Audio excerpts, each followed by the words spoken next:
வணக்கம் நண்பர்களே, இன்றைய பதிவில் சனி கிரகம் வக்ர நிலை அடைவது பற்றி பார்க்கலாம்.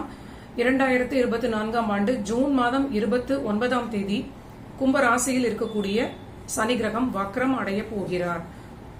இது பற்றி விளக்கமான பொதுவான சில விஷயங்களையும் மேஷ ராசிக்குடைய தனியான பலன்களையும் நம்ம இணைத்து பார்க்கலாம். இந்த சனி கிரகத்தினுடைய வக்ரம் ரொம்ப முக்கியமான ஒரு 2 பாவகங்களை கனெக்ட் பண்ணக்கூடிய நிலை. அவர் கும்ப ராசியிலேயே வக்ரம் அடைந்து கும்ப ராசியிலேயே வக்ர நிவர்த்தி அடைகிறார். 2 நட்சத்திரங்களை டச் பண்ணக்கூடிய நிலை இருக்கிறது. இப்பொழுது இதோடைய பலன்களை நம்ம பார்க்கலாம். கும்பம் என்று சொல்லக்கூடியது சனி கிரகத்திற்கு கொடுக்கப்பட்ட அவருடைய வீடு. சனியுடைய 2 வீடுகளில் மகரம் கும்பம் 2 வீடுகளில் மகரத்தை விட கும்பத்திற்கு அதிக பலமான ஒரு வீடு அமைப்பு. அங்கு மூல திரிகோண பலம் என்று சொல்லக்கூடிய ஒரு ஸ்பெஷல் பவர் அங்கு அவருக்கு கொடுக்கப்பட்டிருக்கிறது.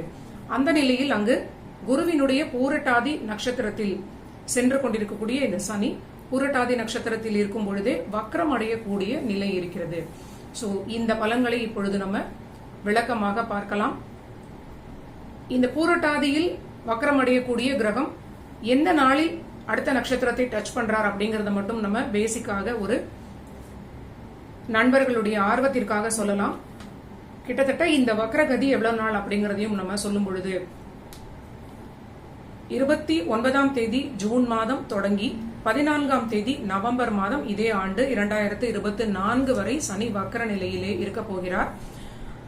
இந்த மொத்த நாட்கள் வக்ரகதியில் சனி கிரகம் 139 நாட்கள் அப்படின்னு சொல்லலாம். 4.5 மாதங்கள் வக்ரகதியிலே சனி கிரகம் கும்ப ராசியிலேயே செல்ல போகிறார். முதலில் செல்லக்கூடிய வக்ர நிலை நட்சத்திர சாரம் பாத்தீங்கன்னா குருவினுடைய பூரட்டாதி நட்சத்திரம். இந்த குரு ரிஷப ராசியில் இருக்கிறார். இது ரொம்ப முக்கியமான பலன். சாரம் கொடுத்த கிரகம் எங்கே இருக்கிறார் அப்படின்னு சொல்வது ரொம்ப ரொம்ப அதிமுக்கியமான ஒரு நிலை. இந்த கிரகம் ரிவர்ஸ்லேயே வரும்பொழுது புரட்டாதியிலிருந்து அதற்கு கீழே இருக்கக்கூடிய ராகுவினுடைய சதயத்திற்கு மீண்டும் அவர் டச் பண்ணக்கூடிய நிலை வரும். அந்த ராகுவுடைய நட்சத்திரத்தை டச் பண்ணுவது அக்டோபர் மாதம் 3ஆம் தேதி. ஜூன் 29 வக்ரம் அடைய தொடங்கி ஜூலை முழுவதும், ஆகஸ்ட் முழுவதும், செப்டம்பர் முழுவதும், அக்டோபர் 3ஆம் தேதி வரையிலும் அவர் குருவினுடைய சாரத்திலேயே வக்ரம் அடைவதும், அதன் பிறகு அவர் ராகுவினுடைய சதயம் 4ஆம் பாதத்தை தொடக்கூடிய நிலையும் அக்டோபர் 3ஆம் தேதி நடக்கக்கூடிய நிலை இருக்கிறது. ராகுவினுடைய 4ஆம் பாதத்திலேயே அவர் வக்ர நிவர்த்தி அடையக்கூடிய வரையில் அக்டோபர் 3ஆம் தேதி முதல் நவம்பர் 14ஆம் தேதி வரை அவர் ராகுவினுடைய நட்சத்திரத்திலேயே வக்ரமாக இருந்து மீண்டும் வக்ர நிவர்த்தி அடைந்து ராகுவினுடைய நட்சத்திரத்தில் ஃபார்வர்டாக நகரப் போகிறார். இதுதான் கான்செப்ட் இங்க. இந்த சயின்டிபிக்காக எதனால் வக்ரம் அடைகிறது அப்படிங்கறதெல்லாம் நமக்கு இங்கு ஒரு தேவையில்லாத டிஸ்ட்ராக்ஷன் போகல இருக்கும். இது ப்ரெடிக்டிவ் அஸ்ட்ராலஜிங்கிற கான்செப்டில் தனிப்பட்ட ஜாதகர்களுக்கு, தனிப்பட்ட ராசி நண்பர்களுக்கு இந்த வக்ர நிலை எந்தெந்த பாவகங்களை மறுபடியும் இவங்களுக்கு ஆக்டிவேட் பண்ணும் அப்படிங்கறத சொல்லலாம் அப்படிங்கிற முயற்சியாக நான் இங்கே இந்த பதிவை கொடுக்கிறேன். இப்பொழுது நம்ம மேஷ ராசியுடைய பலன்களுக்குள்ளே போயிடலாம். மேஷ ராசிக்கு காலச்சக்கரத்திற்கு உடைய எல்லா விஷயங்களும் பொருந்தும். காலச்சக்கரத்திற்கும் 10-11 உடைய சனி, இவர்களுக்கும் 10-11 உடைய சனி.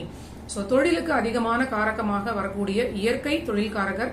இவர்களுக்கு நேரடியாக தொழிலுக்குடைய ரொம்ப அதிகமான கான்ட்ரிபியூஷனை கொடுக்கக்கூடியவரும், அந்த தொழிலில் கிடைக்கக்கூடிய லாபத்தையும் குறிக்கக்கூடிய சனி கிரகம் தொழில் ஸ்தானத்திலேயே இவர்களுக்கு வக்ரம் அடைவது மேஷத்திற்கு ஒரு நல்ல ஒரு சேஃப் ஜோன்ல இருக்காங்க அப்படின்னே சொல்லலாம்.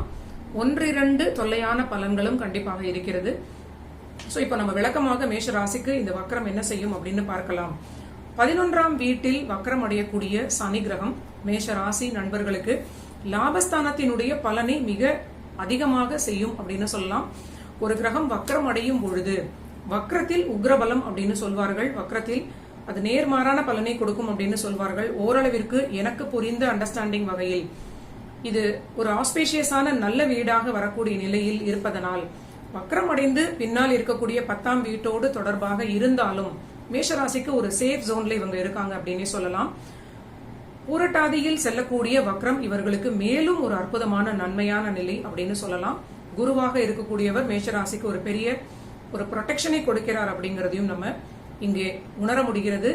சனி கிரகத்தினுடைய 7.5 ஆண்டு சனி மேஷத்திற்கு வரக்கூடிய நிலை, அதிலும் நான் குருவினுடைய கான்ட்ரிபியூஷன் மேஷத்திற்கு எவ்வளவு ப்ரொடெக்ட் பண்ணுகிறார் அப்படின்னு சொல்லியிருந்தேன். இந்த வக்ரகதியிலும் நமக்கு உணர முடிகிறது அப்படின்னு சொல்லலாம். ஏனென்றால் இந்த குருவினுடைய பூரட்டாதியில் சனி வக்ரகதி அடையும் பொழுது இந்த காலகட்டம் முழுவதுமாகவே இந்த குரு கிரகம் மேஷ ராசிக்கு 2ஆம் வீட்டில் இருக்கிறார்.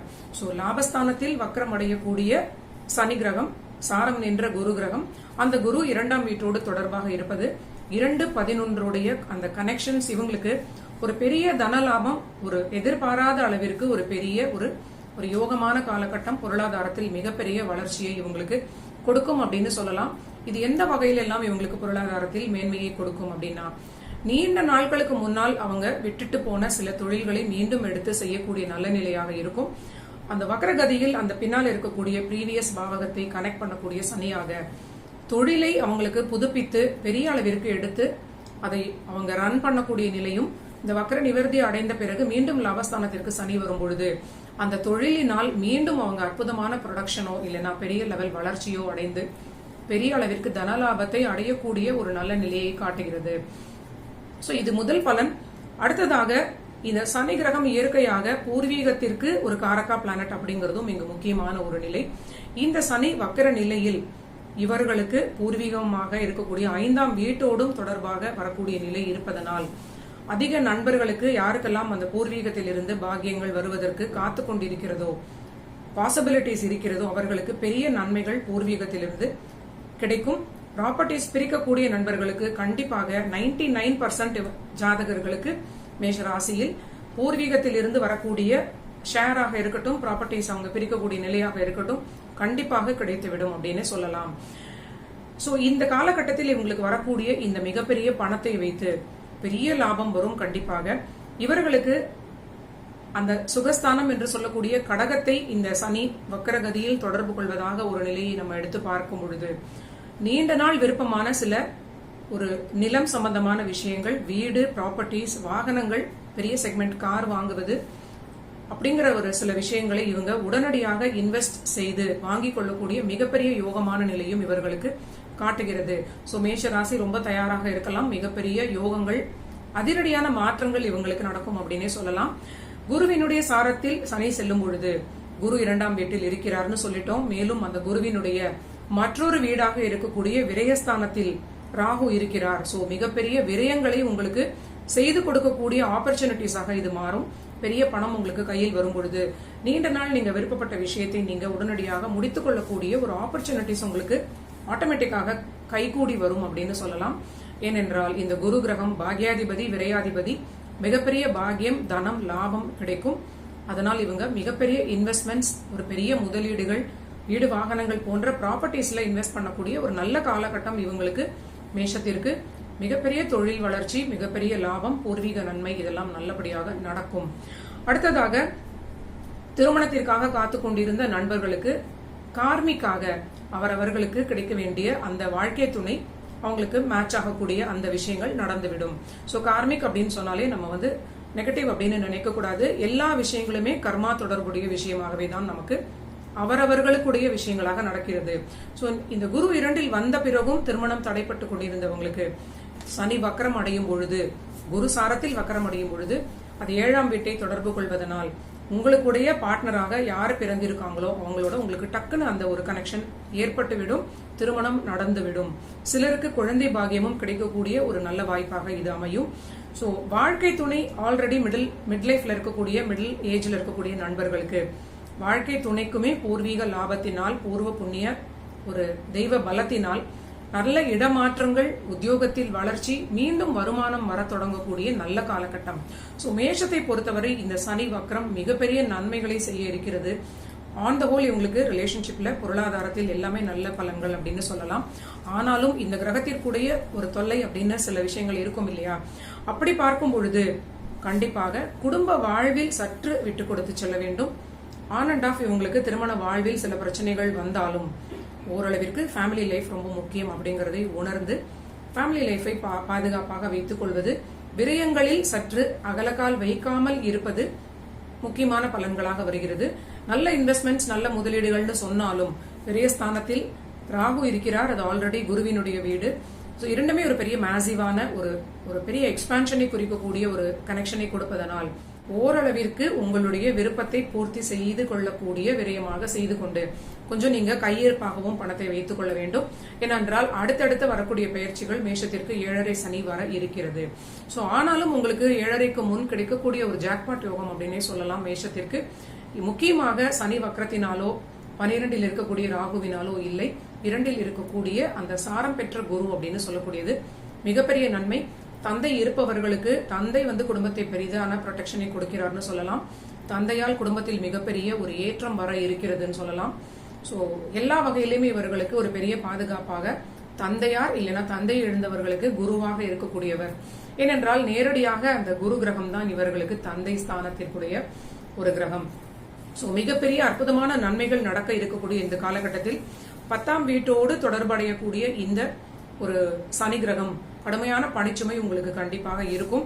12ல் இருக்கக்கூடிய ராகு உங்க தூக்கத்தை கண்டிப்பாக டிஸ்டர்ப் பண்ணி கொண்டேதான் இருப்பார். ஒரு வாரத்தில் 2 நாட்கள் நீங்க நல்லா தூங்கினீங்கன்னா பெரிய விஷயம்.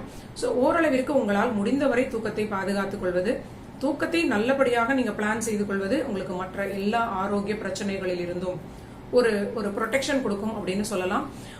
இந்த இறுதியாக அக்டோபர் 3ஆம் தேதியிலிருந்து நவம்பர் 15ஆம் தேதி வரை இந்த ஒரு 1.25 மாதங்கள் ராகுவினுடைய சதயத்தில் சனி வக்ரகதியில் செல்லும் பொழுது நீங்க எல்லா விஷயங்களையும் இம்ப்ளிமெண்டேஷனை பார்க்கக்கூடிய நாட்களாக இருக்கும்.